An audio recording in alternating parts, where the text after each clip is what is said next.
I've been waiting so long to try this out. Oh my gosh, just look how cool this is. Why doesn't every Tesla have this? What's going on, guys? It's Brandon, or teslaflex, and behind me I have the brand new 2024 Model 3 Highland. If you're purchasing a Tesla, don't forget to use my referral link in the description below to save $250 and get 3 months of full self-driving on your new Tesla. This right here is the standard range Model 3 with white paint and black interior and the 18-inch wheels. Now let's go over one of the first big changes, which is the front fascia. It is completely changed. You have brand new headlights, no more fog lights right here. The standard range, I believe, does not even have fog lights, but the long range would have it right along here. And then we have kind of a more angled design, so that way air just kind of hops over the Model 3 instead of, hitting the windshield. Then once you get to the side, you can see it doesn't look that much different, but of course, that's what they wanted. They didn't change everything, they changed what they needed to change. Then you get to the back, and you can immediately see we have some new taillights, the Tesla lettering right here, no more T badge, and then a new rear diffuser, which I think is really cool. Then once you open the trunk, you can see that these are actually just one piece now. There's no more taillight right here, same charge port obviously, but no more taillights. So this is kind of nice, and don't worry, if this does open, there are these lights right here. So we have this is the brake light, and then we have the reverse lights, and we have the blinkers. So if the blinkers are on, I can show you that in a second. It will be on at the top and at the bottom if this trunk is open. Then the trunk has been redesigned as well. You can see it's pretty much the same on this side, but when you go to the other side, you now have a little storage area down here, just like the Model Y. But that's really all it. And then we have some different material. This is like a carpet and a new beep noise. It's not the anymore. It's like Model Y, like all other models basically. But that basically covers it for the outside. There's really not that much different. Ultrasonic sensors are still gone. And no, I'm sure people are gonna ask this. There is no front bumper camera to be found. Not yet, at least. Hopefully they can actually, retrofit that eventually. I know the Model S and Model X are getting that, but it's kind of a bummer that they haven't included this on the first batch.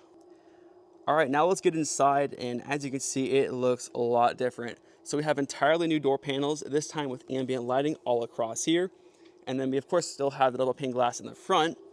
But if you go in the back, you can see you have some double pane glass as well. It's not as thick as the front, I noticed, but they do have double pane glass all along the car now instead of just the front. So when you get inside, it looks pretty similar. You still have your Tesla screen in the middle, which is nice, but you have a new center console. So this is pretty similar to the Model S and Model X. Of course, this opens all the way. Nothing in here to like actually, move back and forth, but there is kind of a rail looking thing. You can kind of put something on like a storage bin and move it back and forth. And it's kind of hard to see, but this does go back fairly far. So that's kind of nice. And then right here, of course, you have the cup holders. And unlike the Model S and Model X, these do not move. So that's all right. But honestly, I'm okay with that. And one thing I really like about these doors is watch when I slam this, or when I shut this door, watch what happens. It is the most solid door shut I have ever seen in a Tesla. And with the ambient lighting again, just look how nice this looks. We have it all along the front, the sides, and of course, the rear. Now, there's a big controversial thing with the steering wheel. Tesla has carried over their stockless design from the Model S and the Model X. Some people hate it, some people love it. I love it personally. I always liked having no stocks in the Model S and Model X, so I don't really care that much they got rid of it. But another difference is right here, since obviously there's nowhere to tap the card. I mean, I guess you could technically still have a card reader area here, just kind of makes it more complicated. It's now in the same spot as the Model S and Model X. You just tap the card right here to go into drive. And then if you have auto shift enabled, like I do in my profile, you put your seatbelt on, and then put your foot on the brake, and it automatically detects it where you need to go. So I wanted to go forward, I'll go forward. If I'm backed into a spot, like back here, we'll try this out. And it's just it's a lot quieter in here. In my Model 3, I can hear like the PWS just blaring with the windows closed. So I'll put this in park, okay? So I'll unbuckle, rebuckle, put on the brake, and go into drive, and it knows which direction to go. It doesn't think after going back, sometimes it does mess up. And if it does, don't worry. All you have to do is just, use your finger, ideally your right hand, just to go forward or backward, or just go into park. And then you hold this down for neutral, but pretty straightforward. Enhanced auto, they also have these sexy buttons in here. They have stocks in development. So if you still don't like the auto shift or, the screen to switch gears, you can get stocks eventually. We also have on the steering wheel, these are all haptic buttons. And honestly, I really do like this compared to the Model S and Model X. These feel a lot better. So first, you can kind of see right here, it has a little bit of give. So it does move a little bit more. So when you're actually clicking it, it feels a lot better. It's kind of hard to show on video, obviously. And one thing I do really like about this is the biggest gripe I had with the Model S and Model X yoke and the steering wheel still is that the horn is not in the center. But in the Model 3, it's still in the center. Thank you, Tesla. But instead of leaving a little spot empty, you can just press right here. And look at that. You can open the camera. I am notorious for having the camera open all the time, so I will be using this a lot. And then, of course, you have the wipers right here and your voice commands to do whatever. So I also want to show what these buttons do. So this one right here actually folds the mirrors. So when I press this, it folds the mirrors in and unfolds the mirrors as well. And this one, let's see. This one turns the lights on. Okay. And this one, what does it do? It does a thank you thing. It's like a 3 flash turn signal or hazards. And this opens the glove box, which is actually changed as well. Sorry, it's not going to open all the way because they had this car taken apart to install this stuff, but it's magnetic now. So the old one actually used a latch. So when we go in here on the screen, I can open it the same way. But right here, there's actually a magnet. So it magnetizes right here. I'm not really sure how you're going to have a glove box lock. Like someone could just get a crowbar and just like open it, but whatever. I'm not super fond of the sound. It'd be cool if they could add some like softer material right here to make it less like clacky, because just listen to this. It's kind of loud. But then of course we have the same screen, obviously a different avatar. It looks really nice. I really like these taillights, honestly, and the attention to detail is just insane. But overall on the screen, it's really not that much different. Me and Kyle went through this, but you really couldn't find too many things different with service mode or with the car itself. Of course, there is the ambient lighting now, which I'll show you guys. So you go to the lights tab, and then you can have them off, or you can have them on. If you go into here, you can actually change it to some preset colors. So this is what the white looks like. This is what the blue looks like. We have purple, pink, red, orange, a greenish, and then these are some custom ones I've added. So there's a blue, a brighter green, and then a yellow. And it's really easy to customize. You can also just like turn this on the color wheel and it changes the color. It looks a lot better in the back, so I'll show you that. But really nice attention to detail. And let me reiterate, this is the cheapest Tesla. This isn't all Teslas. And then of course we have the new door panels. This is a fabric material instead of Alcantara, which is in the long range versions. There's also no speaker here. This is actually the same door panel that leaked a couple months ago. People were like, oh no, Tesla's getting cheap. No, I mean, this is a little bit cheaper material, but realistically, it doesn't really seem that like low quality. It's about the same material that they use in the Model S and Model X on the door panels. So I'm not really that bothered by it. And then of course we have the new door buttons. I thought these were haptic, but they're actually not. So it's still a button. You kind of see it when I push it in. It's a little clicky. Honestly, I kind of prefer this to the Model S and Model X one because you at least get some kind of feedback when you press this. Other ones like a slight buzz, which just, isn't that great sometimes. I also wanted to mention there is the console. So the Model Y 4680 that was made in Texas and discontinued, it was the only car besides the Model S and Model X that had a magnetic armrest, but now it's been carried over to the Model 3. So it just magnetizes, so you don't have to worry about like reaching to unclip. You just kind of lift it up and close it. I mean, minor changes obviously, but it's just nice that they're doing this. And how could I forget, we have the perforated seats. So these are actually not just perforated, they're cooled. So if you go right here and you press on this, it has these 3 little lines.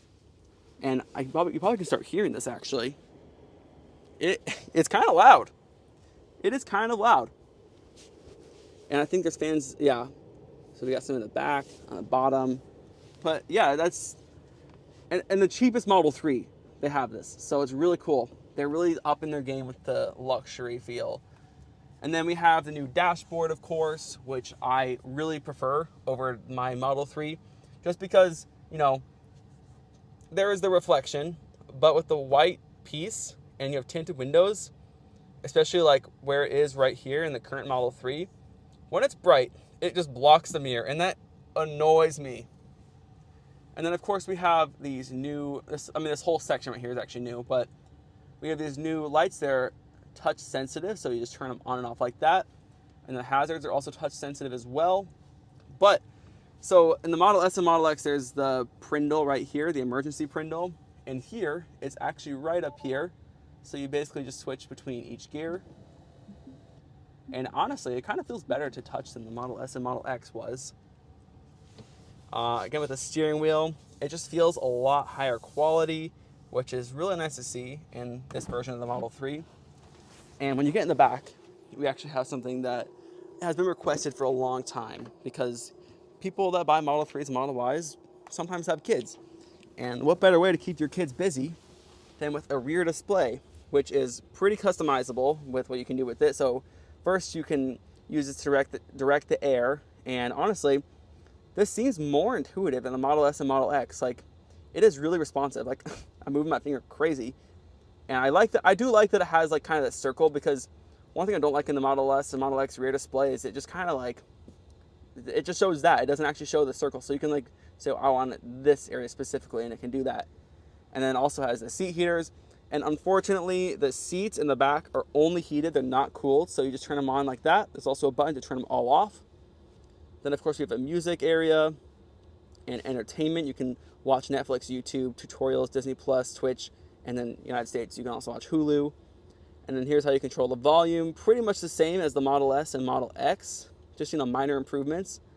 And I'm trying to figure out what this is. So it looks like there's two different settings, or two different modes. So there's like a lower mode and a higher mode for the air, which is kind of cool. And again, we have the ambient lighting in the back, which just looks so clean. I mean, I can't believe it took Tesla this long to actually do this, but it's nice they actually did it.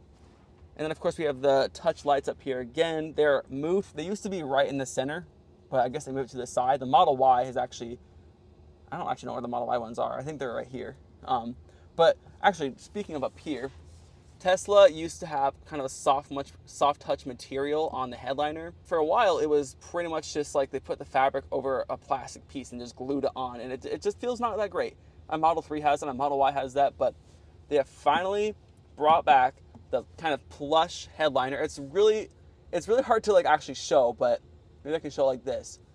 So you can kind of see in some of these areas it like indents a little bit more. I'm sorry if it's hard to see. Like, it's easier to feel it than to explain how it feels. Same cargo hooks or coat hooks, which is pretty nice. And one thing I just cannot get over is how like solid these door shuts are. Like, this is almost this is Model Y or better than Model Y. Like, you kind of just go, that's shut. If that was my current Model 3, it would get stuck like right here, and I have to push this and reopen it. But this, it feels really solid. And then I want to do just kind of an outside test of what the door sounds like when I shut it. So this is just a light push. That does not happen on the Model 3. My Model Y does. Those doors are a little bit weighted to be easier to close. Let me actually get this key card out of here so I don't lock myself out of the car. But of course, when I shut this, it's very solid. And it's just impressive to see how much Tesla has improved in a matter of 6 years, and especially just in the last year. And apparently their team in Shanghai was one of the main people, like the main groups, people that actually improved this and worked on the Model 3 Highlands. So huge shout out to that team. If you're watching this video, thank you for actually listening to people's feedback, adding some new features, refining some current features, and taking out things that just aren't really necessary. So again, we'll shut this door. So the size of the front trunk isn't really changed that much. You can't really improve that much. There's a lot of stuff going on under here, but you can move things around. So the wiper fluid reservoir has been moved to the front, which is really nice because I make these videos a lot where I'm doing maintenance on my car. I have to bend over because the fluid thing is like right here. This piece of plastic is expanded, but the fluid thing is usually like right here, and it can spill, it can go all the way down. So it's cool they moved it up here just to make it a little bit more simple for the average user. And then of course I wanted to show this, the front lid opens really smoothly. My Model Y just swings right open. So this is kind of nice. Shutting it is about the same. Usually you want to use two hands, but I only have one right now. But overall, I just want to say I'm really impressed with this Model 3. If I'm going to buy one, I think the standard range might be the one for me, to be honest. I mean, that was the first one I ever bought, and I almost got one of those last year. But now this one is like kind of compelling. Like all of these features and changes that I just showed you, they are actually in the base Model 3. Like this is the cheapest possible Tesla. No upgrades, no options. This is what you get with the cheapest Model 3. Another pretty funny thing that I wanted to show is with the seats, you can actually move the front seat up now, which is cool, but also I feel like could cause issues. I'm not gonna put it up all the way so I don't crack that. But me and Kyle were testing this earlier. He had his foot on the brake, the car was in drive, he was in the seat, the seatbelt was on, and I was still able to actually like manipulate this seat. So hopefully Tesla can find a way to like disable it from the center display, because I mean, just imagine a little kid. They're gonna be going like, hey, I wanna push this seat up. Like I feel like that could be an issue, but obviously like such a minor thing. It'd be kind of cool if it showed like the actual seat position, but it doesn't do that. Aside from the headliner, Tesla has also improved the build quality of the door panels too. So this used to be plastic and this used to be plastic. It was just not really a pleasant feeling stuff, especially how easily it got scratched. But now I can confirm that it is it's pretty much the same as the Model S and Model X door panels, which is like a soft, kind of the same material as the seats, but just like right here, so it's softer. And then of course, again, we have the perforated seats. This is the black interior.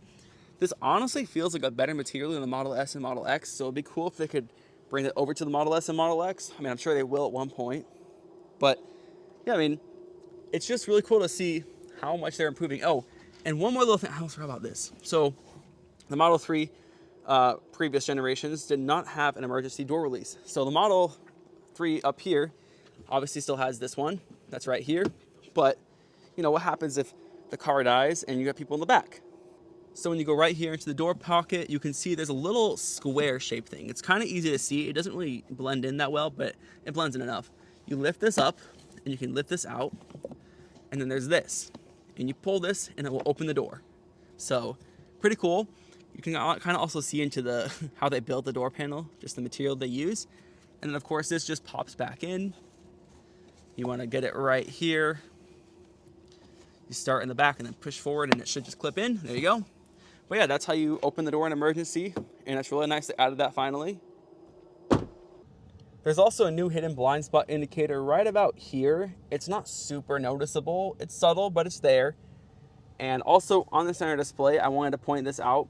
This is a new feature, but on the Model Y and Model 3, basically any car with a heat pump, when someone isn't in the seat, it actually will not have the air on over here. But what if someone is in the seat and they don't want to have the air on? Well, you can actually turn it off by holding down, and it turns off this entire side of air. So it's all off now. And to turn it back on, you just press right there. So that's pretty cool. It's nice to add. There's obviously people, sometimes they don't want to have the air on, so they can just turn it off. So it's nice that Tesla adds that. The screen has also apparently been improved. I mean, you can definitely see the bezels are smaller. It's like, you know, it's like an iPhone 11 to an iPhone 14. It's not major. It's the same size screen. Its bezels are just smaller, but apparently it's more responsive. I'm not really sure how true that is, but it does, you know, it does kind of feel responsive. I don't know if I can really compare it that much with the current one. It does, I mean, it's already great in the current one. They're just like making improvements they don't exactly need to make. But it's nice to see all these lights here. I'll go ahead and turn these lights on. So if I go to lights and turn on these ones, and I turn on the hazards. So you can see these are what the hazards look like. So the turn signals like that. But if you open the trunk, this is what it looks like. So these will stay on. but then you have the brake lights right here, and these start blinking as well. So if you are pulled over on the side of the road and you need to open the trunk, don't worry, because you'll have the brake lights and the hazards still there. All right, guys, it is 2:20 a.m. I am so tired. I've been traveling for the past like 20 hours, but I was just really wanting to get this overview out. So if I did forget anything, I'll have it in the full review. Of course, don't forget to hit that like button, subscribe, and let me know in the comments if you have any questions about the Model 3 Highland, or if there's anything you want to see specifically with it. Thanks for watching, and I'll see you guys next time.